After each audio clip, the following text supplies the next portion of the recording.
Had a last minute delay. Okay, if you have charts, that'll be helpful. We are thrilled today. So we are the last 2-3 lines of 13b. And just to clarify a few things from yesterday, Don was asking, piggle, if you do piggle, it's an invalid offering, but it also is a chiyuv kares for anybody to eat it. It's very, very severe. That invalidation is much more severe than a regular invalidation. That's one. Number two is, just to quickly summarize, we ended off yesterday that we wanted to know which kinds of avodas, which kinds of services are the ones that are going to invalidate the korban. So we really had two opinions. One was it has to be from the 4 primary services. And the other opinion was, even if it's a service that it's not one of the 4 primary services, but it's essential, you have to do it. Like maybe walking has to be done. And the difference was about the finger of the Kohen Gadol that he dips into the blood. So that's something which is necessary, but it's not one of the 4 services. Is that going to, if you have the wrong intentions during that, is that going to invalidate the service or not? So is there going to be piggle by dipping the finger in or not? It depends if you need one of the 4 services or if you need a essential service. This is definitely a essential service because you have to dip it in and then bring it to the altar. So it's essential, but it's not one of the 4. So those are two opinions, the last 2-3 lines from yesterday. So the Gemara starts off today, Lema Kitanoi. Maybe those 2 opinions are actually a debate among the Tanaim. The Tani Chada Tilas Espa Mifagelis, the Chada Tanidach Lo Mifagelis. So one opinion says that there is piggle by dipping of the finger, and one opinion says that there's no piggle, meaning when you dip the finger, you have in mind that you're going to eat the sacrifice at the wrong time or in the wrong place. So is that going to get you, is that going to invalidate the sacrifice? Yes or no? It sounds like it's 2 opinions in the Tanaim. Fine. So, it's not going to cause piggle, and it won't be, and if you have that in mind incorrectly, it won't make it piggle either. So says the Gemara, my lab tanoyi. Is this not a machlokas tanayim? These 2 opinions, if a finger, dipping the finger and having the wrong thing in mind creates piggle or not? So we say, lo, it's really 2 opinions in our Mishnah. Harabanan, Harabi Shimon. One is the Rabbanan and one is Rabbi Shimon. Who was Rabbi Shimon? Just to review. The Rabbanan said that halacha, walking of the blood, is an essential service.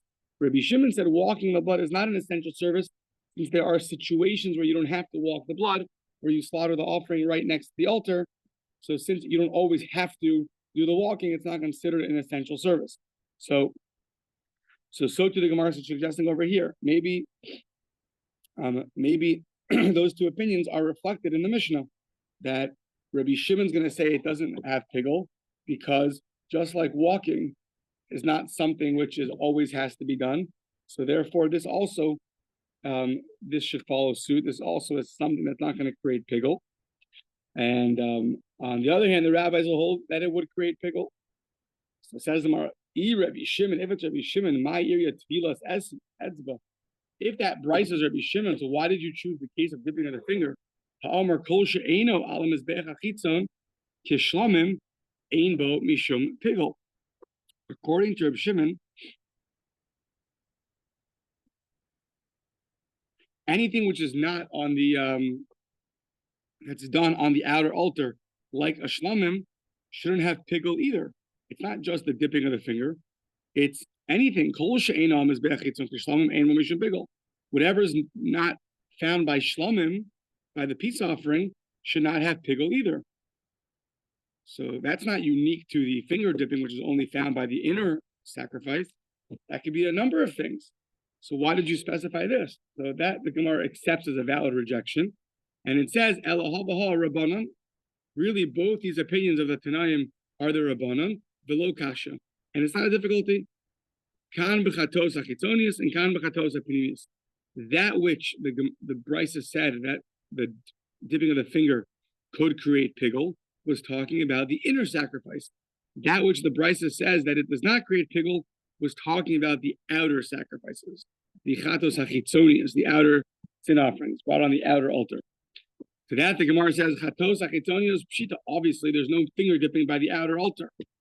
So lo ksiv behu v'tavel.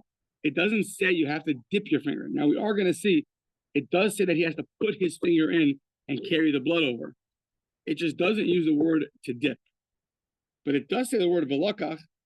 It says, the pasuk says in the fourth chapter, 25th verse, that the Kohen should take the blood from the chatos with his finger and put it on the corners of the mizbeach. So his finger is definitely involved, but it doesn't use that same language of v'tavel, dipping your finger in. To that, the Gemara picks up on and says, it's true.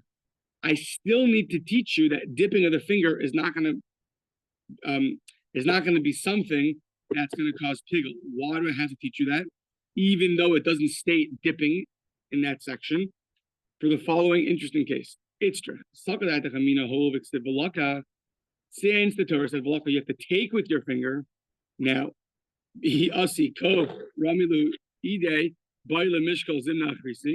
now, if a monkey comes, somehow a monkey makes it into the base of Mikdash. A monkey is an example of things that happen, on its own somehow. It doesn't have to be only a monkey. But if somehow a monkey went and put blood on the finger of the Kohen, so what happens now? Do we say, well, he has blood on his finger, so just go bring it to the altar? Or do you say, no, you have to dip it again? That the Gemara says that if a monkey were to get blood onto the finger of the Kohen, of the Kohen, you have to go and take new blood. So that's the same, that's very similar to the Kohen Gadol dipping his finger in. And even though by the outer sacrifices it doesn't say to dip, it says to take. But if somehow there was blood on his finger, he would have to dip again. So that's similar to dipping by the inner sacrifice. And therefore, you would have thought that maybe if he had the wrong intentions there, it should be the same as the inner sacrifice. That's why it doesn't say v'tavel. It doesn't say v'tavel to teach you that if that were to happen and you would put your finger in, it doesn't have the same status as the dipping of the finger of the Kohen Gadol. On the other hand, though, you still have to go and take. You have to take blood again. Now, this idea of a monkey putting blood on, so you can learn it really in one of two ways. You can learn it on the one hand, a monkey is just an example of anybody who's not a Kohen. So let's say another Kohen puts blood onto the Kohen's fingers. Would that be the same as a monkey? Because a monkey is just an example of not you doing it, somebody else doing it.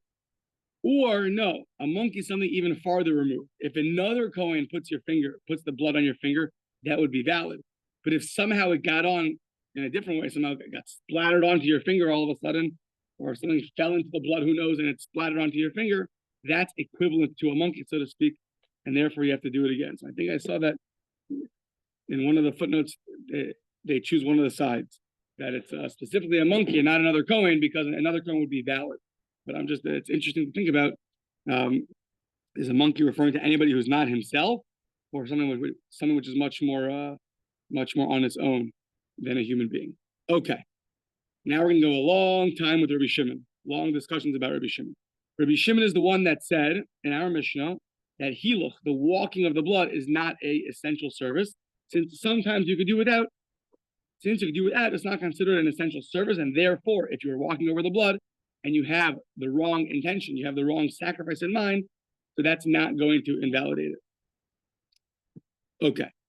But Amar Rabbi Shimon ben Lakish, Reish Lakish says that Rabbi Shimon will agree that by the inner chatos, by the chatos that's brought by the Kohen Gadol, the inner sin offering, there,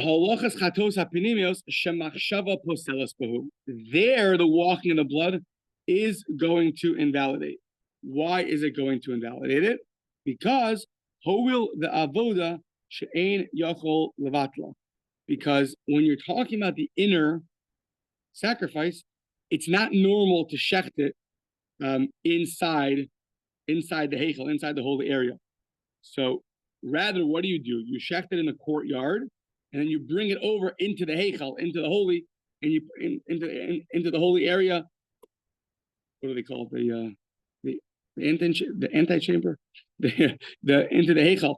It's not normal to shecht over there, so you shecht it outside and then you bring it inside. So since you have to do that walking is something which has to be done, or it's very normal to do. So that would become an essential service, and therefore you would have to your wrong intention would invalidate.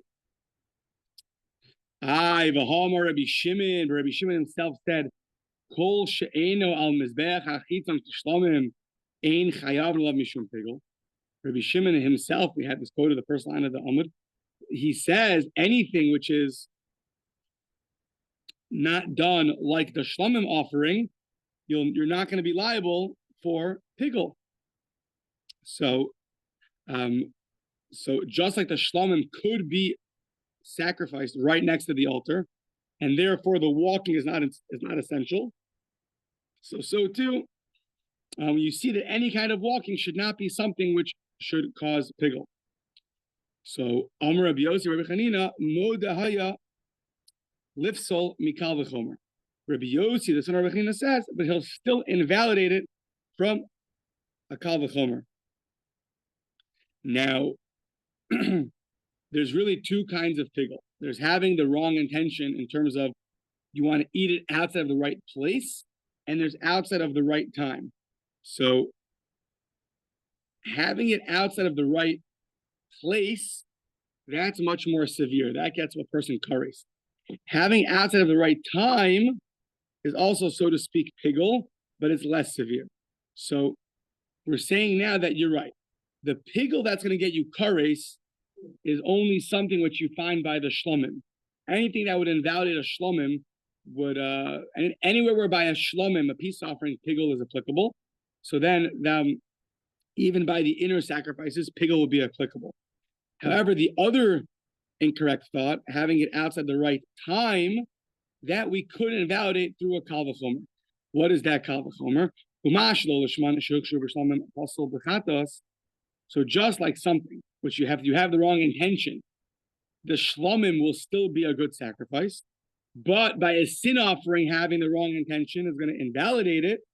So then chutz lezmano sheposel b'shlomim, having the wrong intention in terms of eating the sacrifice outside of the right time, that's a stringency to apply to a shlomim. So shlomim has a leniency that the wrong intention will not invalidate, and yet you find a stringency that chutz lezmano, having the intent to eat it outside the right time, is going to invalidate it.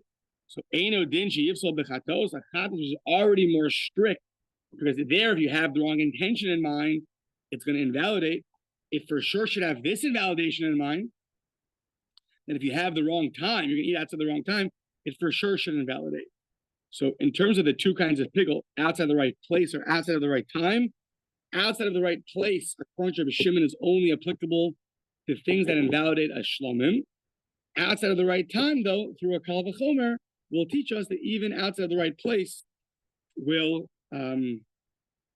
invalidate the inner chatas offering. Okay, says the Gemara, Eshkechan chutz lizmano. That's very good if you have the intention to eat it outside the right time. So chutz lemekomo minolan.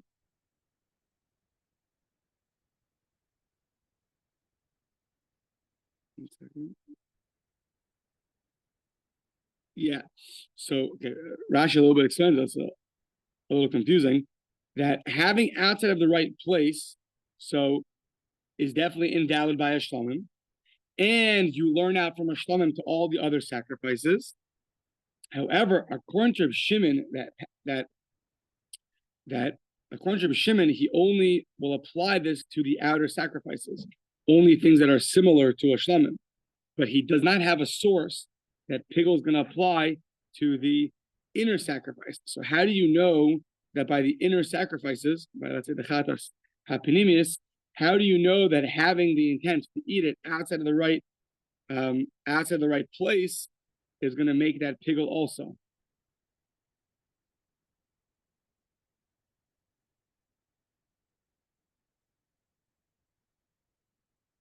Yeah. How do you know that? So says the Gemara, so maybe you'll say you'll learn it from the other kind of pigel of chutz l'zmano. Learn out having the wrong intent for the wrong outside the right place. Learn that from the invalidation of outside of the right time. It says the Gemara, Ma l'chutz l'zmano shekain kares. At the end of the day, though, chutz l'zmano gets a person kares.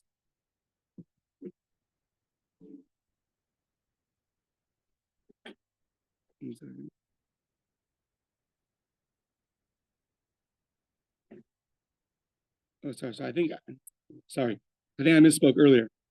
That the pigel that gets one kares is the one that you have outside of the right time. Just earlier, we were learning that Rabbi Shimon will still invalidate the sacrifice. He doesn't have a source that you'll get kares from it, but it'll still be invalid. So now we're asking, how do you know that the inner chatos is really going to be invalid when you have the intention to have it outside of the right place? So, 1 second. Yeah, so says the Gemara, "V'eshkan chutz l'zmano." So outside of the right time, I learned. I know that outside of the right time will invalidate it through a kal v'chomer from the shlomim. However, chutz l'mekomo minolan. How do I know that outside of the right place will also invalidate the inner chatos? So says the Gemara, "Imi chutz l'zmano." Maybe you'll learn from chutz l'zmano. But says the Gemara, "Imi chutz l'zmano shkein kares." That having outside the right time, that gets a person kares. So that's very strict. So you can't learn from there because that's very strict. So imishalo lishma. So maybe you'll learn it from the same kal v'chomer that we learned out having the wrong intent for the wrong time. Learn that over here, meaning just like a shlomim, if you have the wrong intent, it's going to be good. But yet, if you have outside of the right time, it's going to be invalid. So say the same thing over here. Having the wrong intent will invalidate, and outside of the right place will also invalidate. Why don't you learn that kal v'chomer? So we say, shekain noheg b'bama. Having the wrong intent. So sometimes, there's a period of time that they were able to bring sacrifices, voluntary sacrifices, not on the altar, on what we call a bama. Like they would build a little area on a little outside of the temple. They would make their own little altar and bring a sacrifice. So, but over there on the bama, there would be an invalidation if you have the wrong intent. But outside of the right time or outside of the right place, so let's say specifically outside of the right place, that would not be an invalidation by a bama because there is no place. Meaning you could your voluntary sacrifice during the time that you're allowed to bring sacrifices outside of the temple. So there is no specific place you can eat that offering. So therefore, the invalidation of outside of the right place wouldn't apply to a bama. So just because there's an invalidation of having the wrong intent does not equal that it's going to apply to having the wrong place in mind.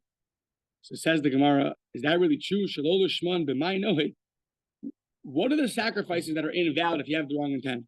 Pesach v'chatos, by a Pesach and a chatos. But Pesach v'chatos b'bama lo karvu. You could never bring the paschal offering or the sin offering on a bama. A bama is only a voluntary offering. So what do you mean that there's an invalidation of having the wrong intent on a bama? Where does that apply?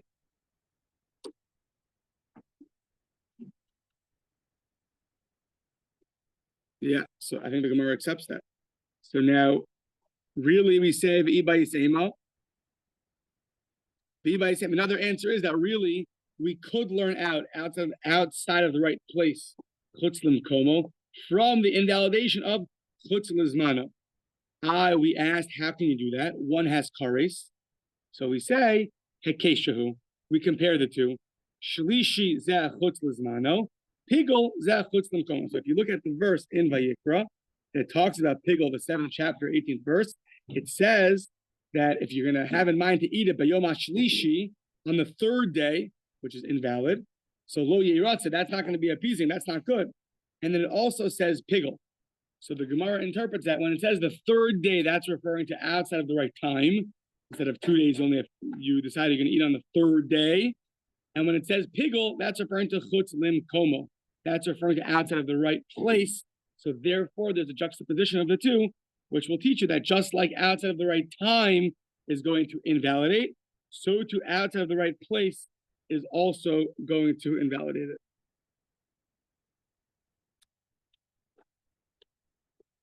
Yeah. So once they're juxtaposed together, so then we don't ask questions. That's the rule by a hekish. Ein meishivan al hekish. Once they're juxtaposed to teach you certain laws, you don't ask on it. Okay, so at the end of the day, Rabbi Shimon was the one in our mission who said that walking is not an essential service. Reish Lakish said for Rabbi Shimon, but walking on the inner chatas is an essential service.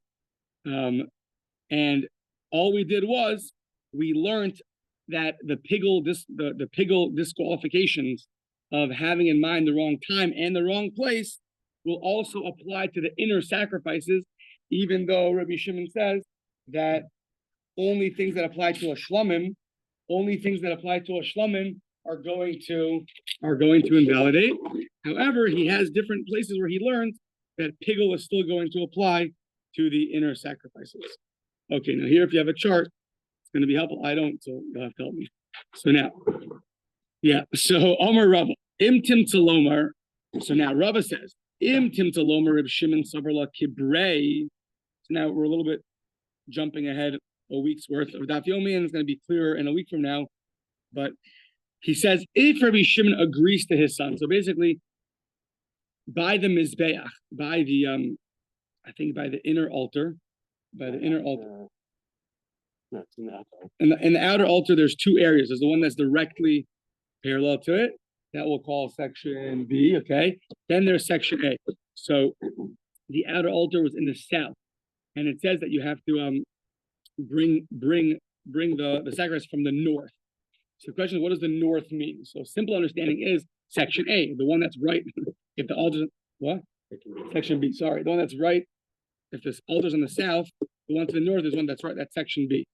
What about section A? So is that considered the same area or not?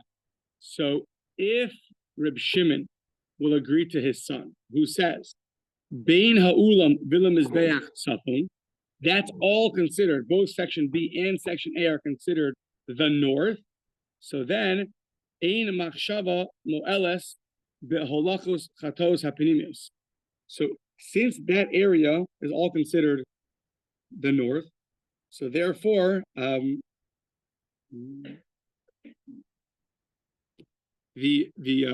having the wrong thoughts is not going to invalidate it, because you have to bring it, you have to walk it from there to the inner. When you go to sprinkle the blood on the inner altar, you have to bring it from there. Why not the inner altar? Over here. This is the ulam. Look, you're sacrificing it here, and you're bringing it through the ulam. Yeah, the ulam. The ulam is the entrance to the. And where's the inner altar in here? Yeah. Right. So you have to. Right. So. Okay. Oh, Yeah. Okay. So you're by the outer altar, right? You're by the outer altar, and now there's two parts: there's section B and section A. When you're talking about an inner sin offering, you sacrifice it outside, and then you have to walk it into the intersection. So, if Rabbi Shimon would agree to his son that the entire area is considered the north, so then your ein machshava mo'eles beholachos chatos hapinimius ela mi pesach ulam v'lifnim. So this means what? If you think of that, if you have the wrong intention when walking the blood from the place that it was sacrificed to the antechamber to the ulam, that's not considered a thought that's going to invalidate it. Why? Because you could get around this walking. How? You could slaughter it next to the Pesach ha'ulam. Got it. Okay. So you have to slaughter it to the north of the altar. What's considered the north of the altar? Section B or section A? As long as section A is considered a proper area to slaughter it, so then from that to the ulam, to the antechamber, it's right there. So you don't have to walk it. You just give it from there. And therefore, as long as you just give it, you don't have to walk it over. The holacha, the walking, is not considered essential because you could always just slaughter it in section A and give it right there, and give it right there to somebody in the antechamber, and they'll bring it into the inner altar. So that's all good if he agrees to his son. The only place that it's going to be invalid is mi pesach ulam v'lifnim. At that area from the entrance to the ulam and onward, there you have to walk it. What else are you going to do? So from the very entrance to the antechamber and inwards to the inner altar, there you have to walk it. So there, if you have the wrong intent while walking it, that's going to invalidate it.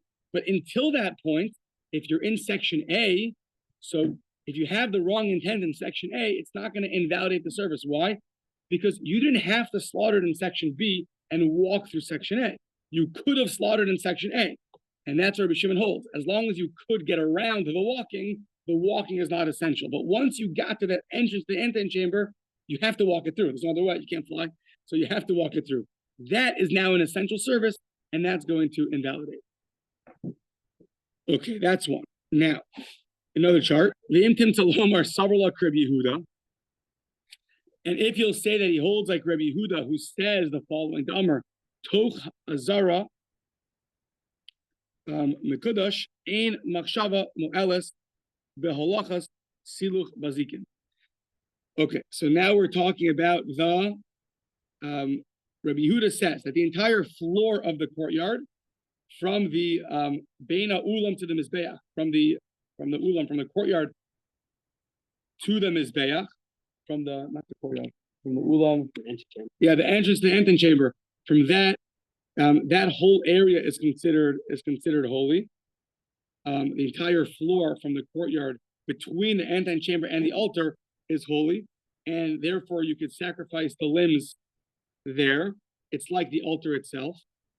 Okay, so there, ein machshava mo'elas. According to Rabbi Shimon, since that entire area is holy, walking so you removed some of the baziche lechem upon him. There, that's the part that allows you to eat the bread. It's the removing of the flour. No, with the spoons. You took the spoons and you remove them. Right? Was it the spoons? No.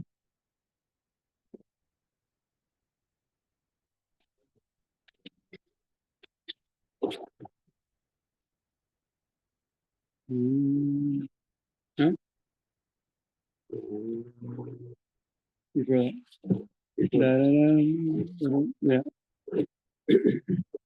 Yeah, the removing of the flour. Yeah. Yeah. The removal of the spoons of the lavona. So they would remove the spoons of the lavona of the flour. Once they removed the spoons, that now allowed everyone to eat the special bread, the special lechem upon them. So since that entire area is considered an area where you could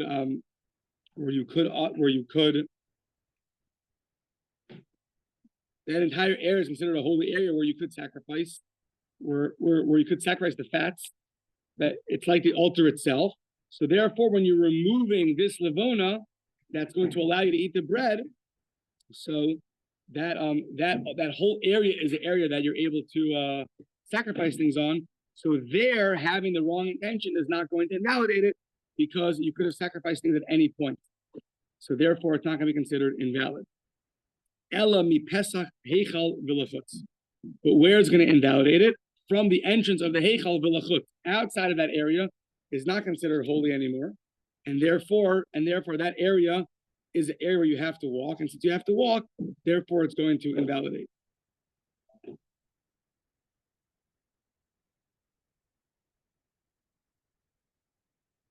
Yeah. Okay. Now the imtim talomer, maybe you'll say savar kedushas heichal v'ulam chadahi. Maybe you'll say that the sanctity of the heichal, of the holy area, and the ulam and antechamber is one holiness. Meaning that there's a 5 amma entrance before you get into the holy, into the heichal. So maybe you'll say they have the same sanctity. So then ein machshava mo'elas ela mi pesach ulam v'lachut. So then, if that area is fully holy, then the only place where you're walking is gonna, if you have the wrong thought while walking, is gonna invalidate it, is from the entrance and outwards, because that area is not holy, and therefore their walking and having the wrong intent will invalidate.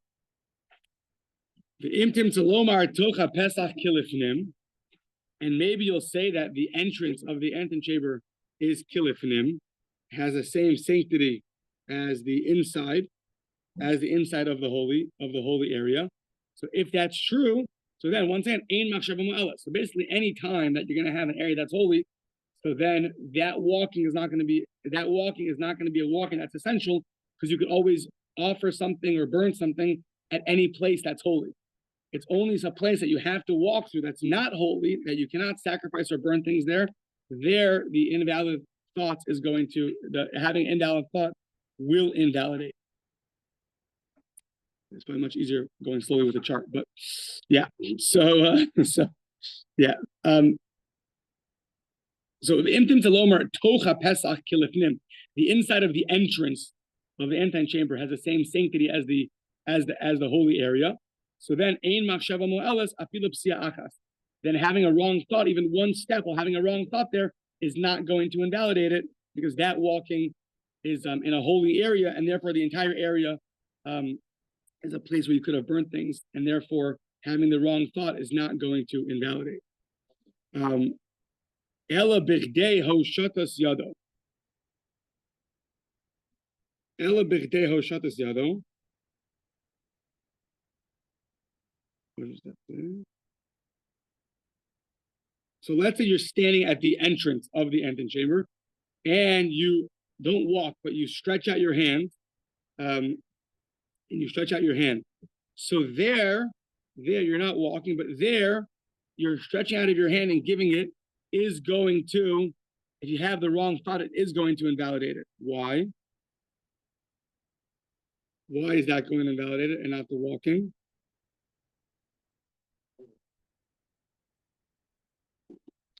Kind of contradicts itself. 1 second. I think you're by the entrance. You're not inside yet. If you're right by the entrance to the entrance, and then you stretch your hand in, there it's going to invalidate. If you're actually inside the entrance, that's the holy area. But if you're on the entrance to the Heichal, so there, if you stretch out your hand, that's going to invalidate, I believe.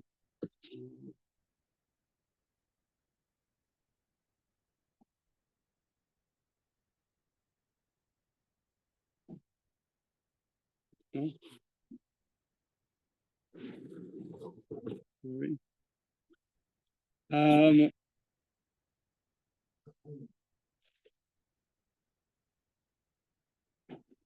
You're stretching out your hand. Why are you stretching out your hand? So, since the shulchan could be placed in the doorway itself, and the lavona may be burnt on the floor of the courtyard, right outside the doorway, so the Kohen conveying the lavona needs only to reach out from the doorway with the lavona in his hand and place it outside. Therefore, any pigal intention during that act would invalidate the lechem upon him.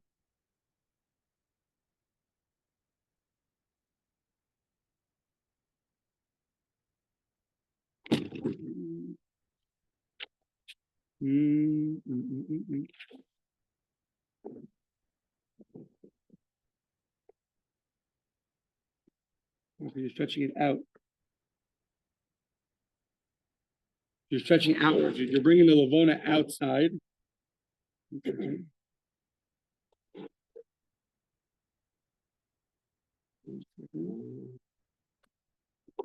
Yeah, Rashi says you're standing by the Pesach Ulam. You're standing by the entrance to the Ulam, and you're stretching your hand out the Ritzpah. So out to the floor. There it is going to invalidate. Okay, I'm gonna have to get a better explanation for tomorrow. Apologize. So V'im Tim Talomar Sabra Holacha Shelo Beregel Lo Shmei Holacha, and now you're going to tell me that walking without actually moving your feet is not considered walking. So then Ein Machshava Mo'elas Klal. So if you consider just stretching, if you consider stretching out your hand not a valid form of walking, so then invalid thoughts while stretching out a hand is not going to invalidate. It's only if you think that stretching out your hand is equivalent to walking that it is going to invalidate it. Okay, we'll touch up on this tomorrow. So let's just go for a few more minutes. So, we asked Rav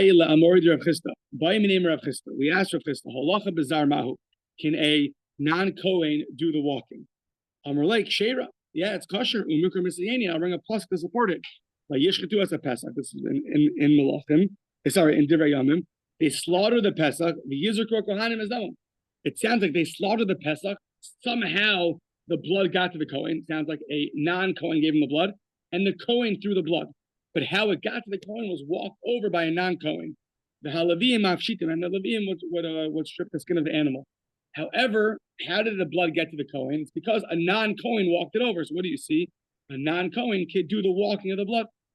So Masiv Rav Shesha asked Zar, a non-Kohen, the Onain, someone who lost a relative until they've been buried, or a shikar, or a drunkard, or a Baal Muma, Kohen has a blemish.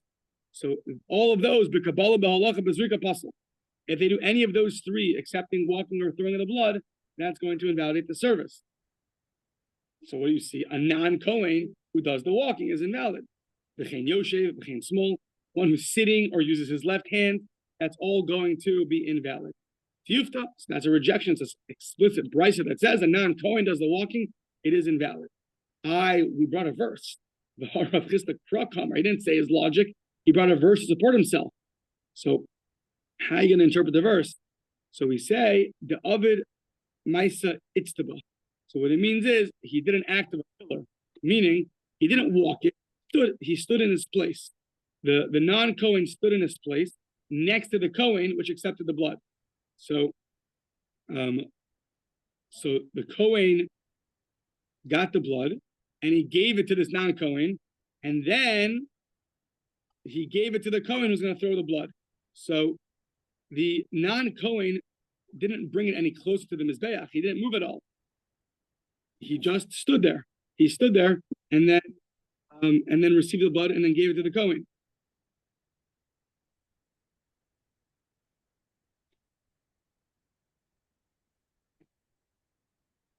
Yeah, and once the Kohen came, was going to throw the blood, he took it from his hand and he threw the blood onto the altar. So that's how you read the verse. They didn't walk it over, they just stood there. And the Kohen who's throwing it took it from him and went along his way. So, yeah. Rabbi Rav Yossi Damri Chervayu Halacha Bizar, the walking of a non-Kohen is actually Machlokas Rabbi Shimon v'Rabbanan. Rabbi Shimon to Amar Avoda she'efshar levat alav avodahi she'er bizar. Rabbi Shimon said that walking is not one of the essential services that you could do without it. Therefore, if a non-Kohen walks it, it's going to be valid. But l'Rabbanan psula, that walking is an essential service, therefore it's going to be invalid according to the rabbis. Says Abaye, we mentioned this yesterday, slaughtering, shechting is something which you cannot do without. You have to slaughter the animal. And yet we see it's kosher by Azar. We see it's valid for a non-Kohen to slaughter the animal. So now he says back, Amrle, shchita lavavodahi. No, slaughtering is not considered in one of the essential services, even though you can't do without it. But because you can shecht it outside of the temple, and that's a valid slaughtering. So even when you slaughter it inside the temple, it's not going to be considered one of the official services, according to this opinion. Below, is that really true? Amar Zera, Amar Rav, shchita para bizar psula.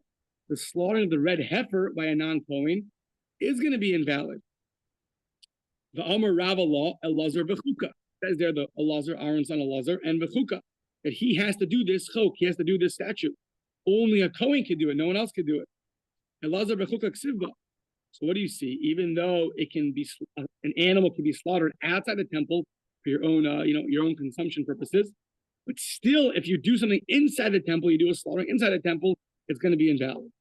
Says the Gemara, no, you can't bring a proof from a para aduma, from a red heifer. Why?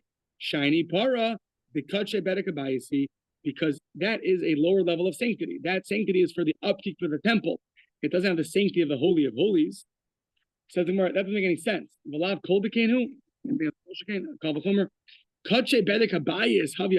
you want to say? A lower level of sanctity just for the upkeep of the temple is considered one of the services, but but a slaughtering when you're actually doing it for the temple, because it itself is holy, that's not considered one of the services. That doesn't make any sense. Rav Shisha Braid Ravidi Midit Avi Amaros Nigayim Delava Vodahi Ubaikuna. To check out if you have taras or not can only be done by a Kohen, and that's not considered an essential service. So we see something that can only be done by a Kohen doesn't necessarily make it an essential service. So too by a paraduma, red heifer, it can only be done by a Kohen, but that's not an indication that it's going to be considered a valid service. Okay, stop here. Yashar Koach and good Shabbos.